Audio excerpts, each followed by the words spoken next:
Good afternoon, everyone, and welcome back. Today, we're going to talk about meditation 4, and we're going to do a sequence. Sometimes I think of meditation as like a dance. We do like a series of exercises like you would think about in a dance or in a martial art that forms a kind of sequence. So when people meditate, they're doing different exercises in a kind of row. So this is the sequence we're going to be doing this week. We start with HRV, heart rate variability breathing, which puts the mind in a meditative state or puts the body in a meditative state and helps induce the meditative state brain waves. We're going to do a body scan followed by a heart connect because we want our mind connected with our heart. Concentration meditation. This is when we focus on one thing and then we'll have a closing. So we're going to do these 5 steps today. Let's walk through them briefly. You're really familiar with the heart coherence breathing. Let's take a breath. And just notice where your breathing is right now. And then just release. And when we release, we relax. So we'll make it a habit of letting ourselves release some tension in some of our muscles when we're breathing out. So let's take another breath in. And just start to notice what's going on, how we're doing. Feel the seat. And then breathe out and just notice your shoulders relax a little bit. So we've talked a lot about HRV breathing and the mechanics of HRV breathing. These next 2 slides just sort of outline some of the advantages of being in a coherent breathing pattern versus an erratic or what's called incoherent breathing pattern, which sends the signals to our body that we're stressed. So let's take a breath in. And without any pausing, let's just let ourselves transition to a breath out. And you can extend that breath out maybe by just a second. All you need to do is extend the out breath a little bit longer. So with coherent breathing, which is what we're entraining ourselves to do, and we want to do it gently and without any kind of real strain. Let's breathe in. And I use a count of 4 when I'm working to ease myself into it, to go in at whatever pace works for you, and then a count of 5 out. The state of coherence is the state of optimal functioning. So HRV, which is also one of the main breath processes of what's known as Kriya Yoga, the ancient Kriya Yoga. What we want to get down to is 7 or even 6 breaths a minute. So breathing in. So we're slowing down our breath, or you could go down to 5, 4.5, whatever works for you, okay? And we gently ease slowing down our breath. So we're easing our nervous system into relaxing, like rocking a child. We have a longer out breath, and you can just have 1 second longer. But as you sit in meditation and you sit still, you'll notice as we breathe in that our out breath will progressively, naturally become longer. And we gently drop our breath into belly breathing. See if you can remove the pauses between the breaths, so you're doing a kind of glide from one breath to another. And that's one of the things that you can focus your attention on during the concentration part, is feeling that glide of one breath to another. So breathing in and then releasing. And as we breathe out, we want to combine that with relaxing. So relaxing and releasing the microtensions that we pick up during the day when things don't go right, or we feel frustrated, or we feel a little bit tense in our body, just tiny little tensions, and they build up. So as we breathe in and as we release, we're letting go. We're letting go. That's a kind of letting go. It's a micro practice of letting go, to release the microtensions. And we begin to release the microtensions in our face.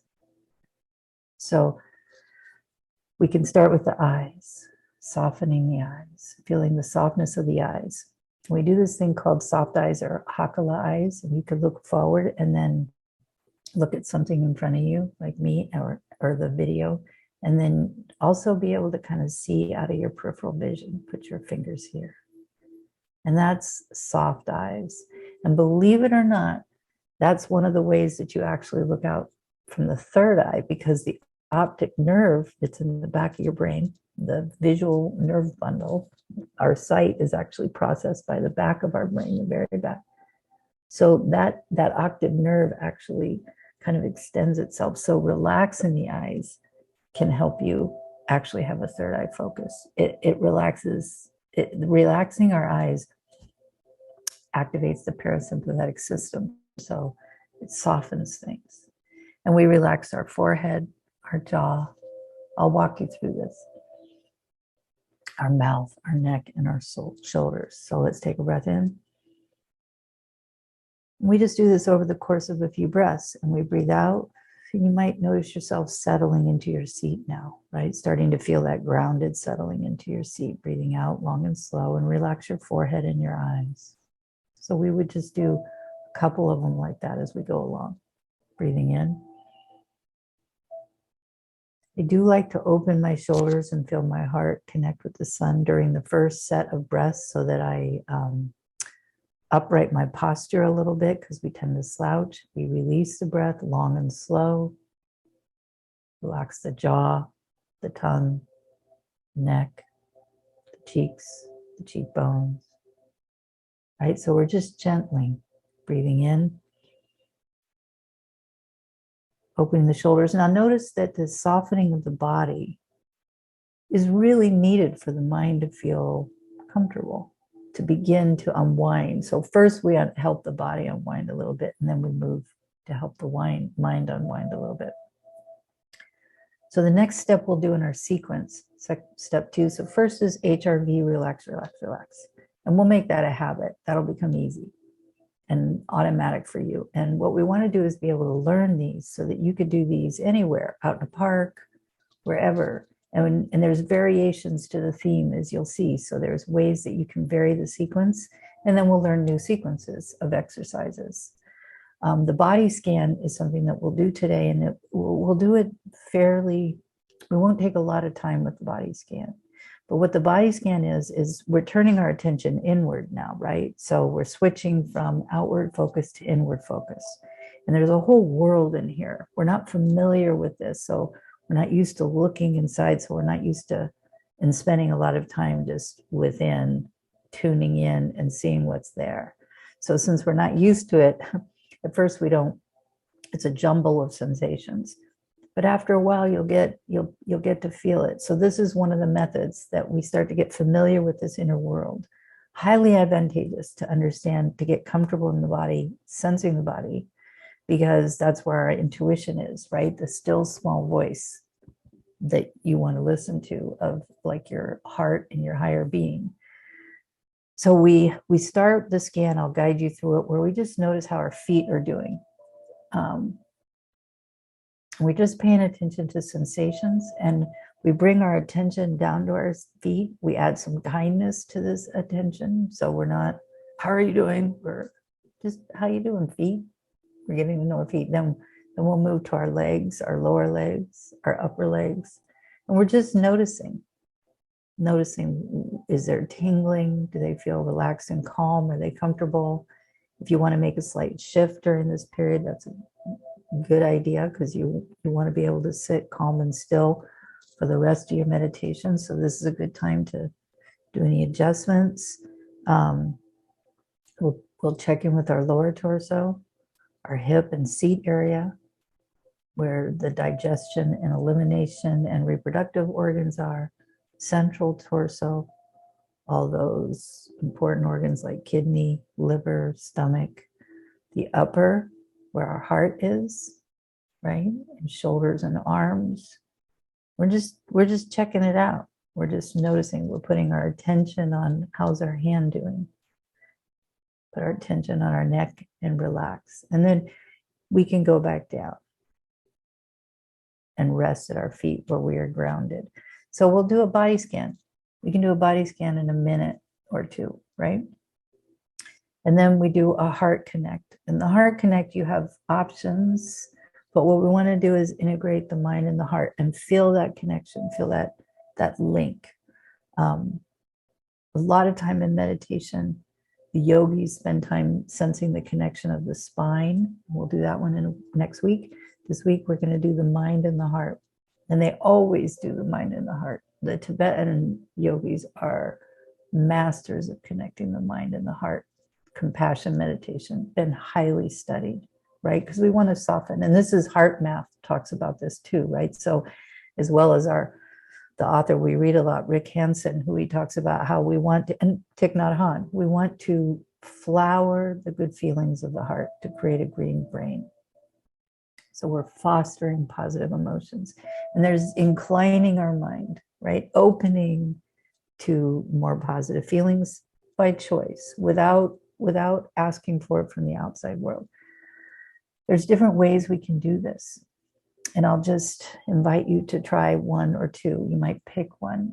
Today, what we'll do is imagining your heart blossoming like a flower opening. So you could pick a flower you really like and just imagine your heart opening like that flower. And then we can add it, the metta means loving kindness. So metta loving kindness meditations are about extending loving kindness, growing it within ourselves like a garden, and then extending it out, right? So we would say, may I be peaceful today. May I feel joy today. And then may others in my world feel peaceful and joy today. So this fosters the truth of interbeing, that we get disconnected from being in individual bodies. It's a beautiful phrase, interbeing. Interbeing is our reality, right? I can't survive as an individual ego without being able to take breath. So let's take a breath and release. So I can't survive without that breath, which is not me, right? Not my ego. So there's always an interbeing. That means I need the trees and the plants to help create the breath. So the reality, the essential truth of interbeing is blossomed through metta, loving kindness exercises. So we will sense this, our connection to our heart, imagine a flower opening. And if there's ever an exercise that I guide you through that you don't want to do, feel free to adapt that one to your own resonance, right? This is all about becoming familiar with your inner world. Okay, so 5 is the concentration exercises. Most people find this to be the harder part of the meditation because our attention is used to being distracted and not focusing for long periods of time on one thing. And our attention gets taken by things rather than is more under our jurisdiction, right? I don't want to use the word control, but you get the idea. So when our attention wanders, we don't really have jurisdiction over it, right? So we want to becoming more mindful is becoming more aware, strengthening attention, concentration, which is focusing on one thing, a mantra or a spot on the wall or a candle or your breath. Doesn't matter what, you pick one thing that you focus on, and you can pick a different thing every day or have a small set that you work from for a little bit of variety, but we're training concentration. So when I focus on something like a candle flame and my mind wanders, I bring it back to the candle flame gently and kindly, because it's the nature of the mind to wander. And so what we're doing is training the mind to work with me. And I don't want to be a mean trainer. I don't want to be a tyrant, a cruel trainer. I want to be a kind trainer of the mind, right? So the other thing that this will cultivate over time is the witness perspective, the ability to step back and see things from a wider point of view. It's like climbing higher on the mountain and being able to see more, take in more data. That's where the space comes from. That's where we develop the space so that we don't react, right? So we can see, oh, I'm starting to get angry, and we can begin to attend to our anger and shift it rather than be taken over by it. So if you just think about people that you know that are around you that are consistently taken over by their emotions, I know you know one or two at least who are less, let's say, aware of their emotions. And so what are we saying when we say aware of their emotions? They're able to see them from the witness perspective, to step back and see it and go, oh, I'm behaving like a jerk. I should transition, catch it, and shift it. which is of course a higher order behavior. Notice that you're actually transmuting and morphing very powerful forces that want to take you over, this anger, right? When you do that. So concentration is very valuable. It's key, not easy, not the easiest part, because this is when we get first driven crazy by our mind. And I like to think of it as like a toddler that's agitated and used to being able to do whatever they want, my mind, right? And I'm teaching the toddler to calm down, and we can't force the toddler to calm down, or we'll just create fury in the toddler. So we have to create an environment where the toddler feels the peace around it, and it slowly starts to acclimate to that environment. And that's what we're doing. And so dealing with the toddler energy of our mind, being so busy and active all the time, is not easy. It's agitating. You know, if you listen to a child have a temper tantrum, it takes a lot of inner calming. Self-soothing is the psychological term for being able to tolerate that, because emotions are contagious. So we naturally absorb them, and some are more absorbing than others. And so we have to be able to really work with soothing within to be able to soothe without, you see, because we're going to get agitated in here. So this is what we're doing. We're creating an environment, and the HRV breathing really helps, don't it? If you learn nothing else in here, I know it seems silly, but if you learn nothing else in here but HRV, because they've learned that creates the brainwave state that we want in meditation, establishes the framework. But concentration, that concentration part's super important. So we focus on one thing, and then our mind wanders, and we bring it back. Boring, right? You know, so are push-ups, really, but incredibly powerfully strengthening, and nothing really to replace it. And what's really interesting is that after a while, everything does calm down. The toddler of the mind gets used to this, and doesn't always. I mean, if things are crazy in your life, after a year of meditating, you're still going to experience a turbulent mind, but you'll be much better able to stand it. You know, it's the same thing with yoga. We do yoga, and you hold a pose that's painful, or not painful, but hold a pose that takes a lot of effort to hold for a little while. And you're teaching your body that you can deal with this. I can deal with this. That's what you're teaching your body, and you're teaching yourself. And it's the same thing here. So we use what's called an anchor, which is also referred, I think of it as like a home base, because as things start to calm and the various systems in your being start to kind of center, you know, it's interesting that in all the psychology, all the great psychologists call it integration as the key. We want to integrate these different aspects of integration. As we start to feel that integration within, it becomes a refuge to go into meditation. It starts to feel like the most wonderful place, but it doesn't always start out that way. So we can spend small periods of time in concentration meditation. It's like if you aren't doing any push-ups and you start doing one push-up, you're going to get stronger. So it's the same here. Okay. So think about what kind of anchor or home base, Oxenfree call source point you want to use that you're comfortable with. The classic one taught to all monks and meditators is the breath. And the one that the Buddha taught as the number one mindfulness, first mindfulness exercise is breathing in.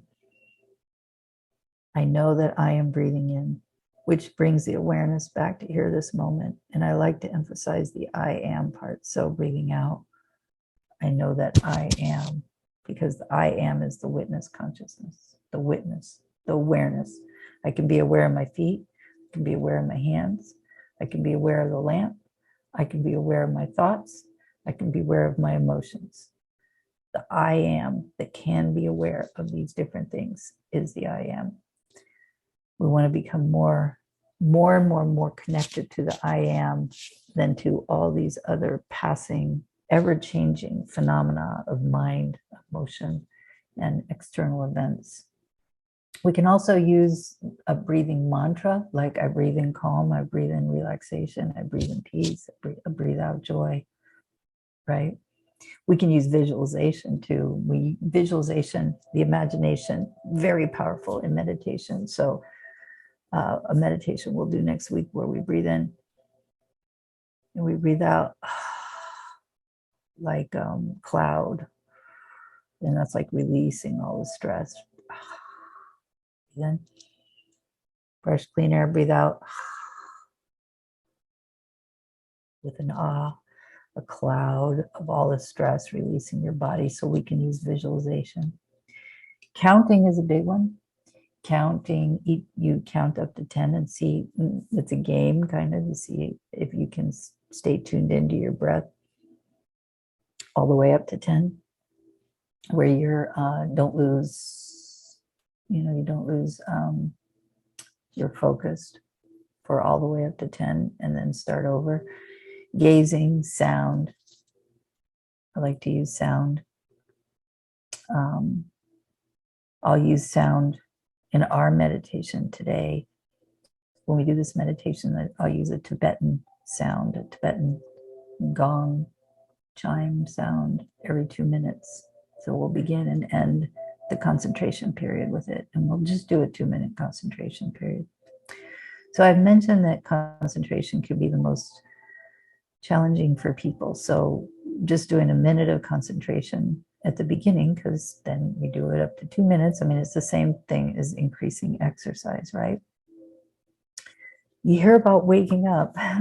So becoming more aware is what it is. So if you think about a person in your life who's not very aware, not very self-aware, and they seem to be just acting out all their emotions when they have them, then imagine them waking up, right? Becoming aware. That would be a very different kind of experience of that person. And that's what is meant when they say waking up. Waking up is becoming more aware, more enlightened, which we can think of as happening in phases. So we return our attention to our anchor is the strength, right? So that's the push-up. So don't feel bad when your mind wanders, because that's what it's going to do. That's like being mad that a 3-year-old is a 3-year-old. Nah, we're just going to train our mind, work with our mind, love our mind. We want to love our mind. We want to love our mind. It's a system. It's a baby. It's a toddler. We want to love and it's a brilliant toddler. It's a toddler savant. We want to love our emotions. We want to love our body. These are systems that we have. Might not be happy with how all these systems work, but you know that the toddler is going to behave better loved than not loved. So not loving doesn't work. Then we do use a closing.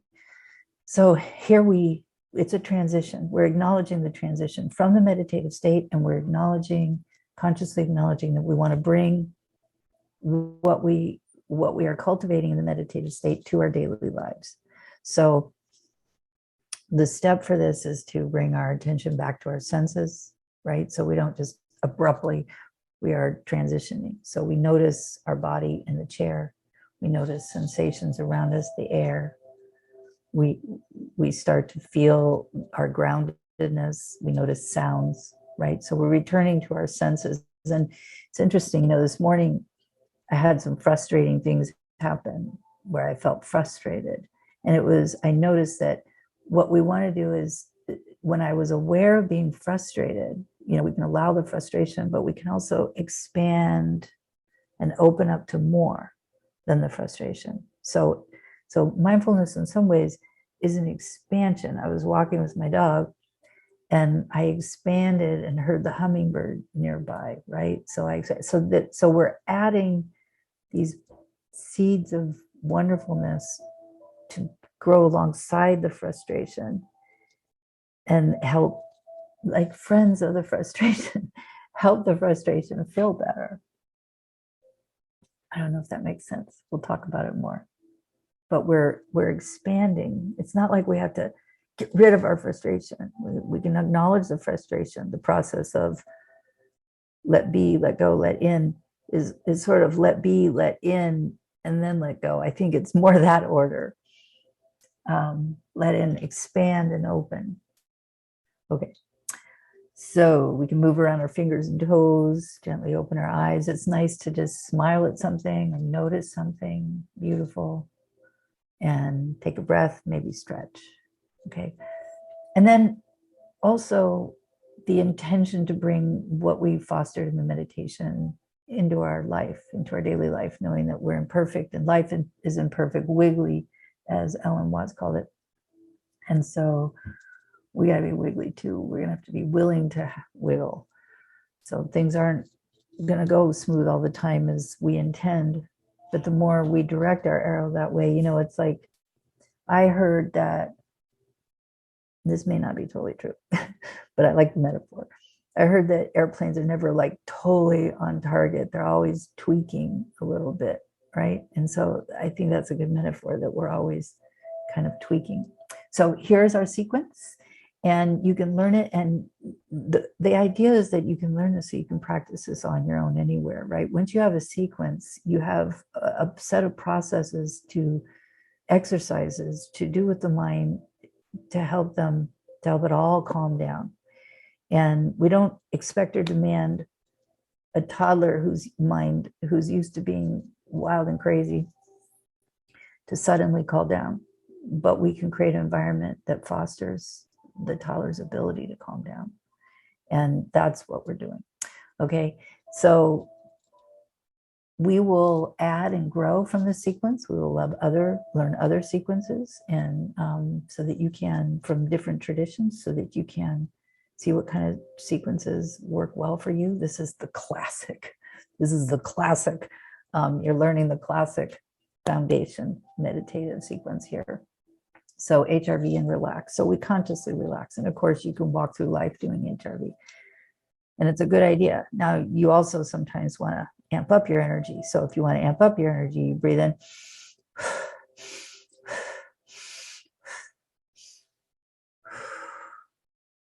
Okay, so that's adding oxygen to your brain, releasing more carbon dioxide more quickly. You might feel a little lightheaded, but you can do those kinds of breathing. And then go more into the relaxation again, into HRV again. 1 second longer out breath is all we need. Body scan, heart connect, concentration closing. Okay, every time you practice is a win. There we go. All right, let's do it.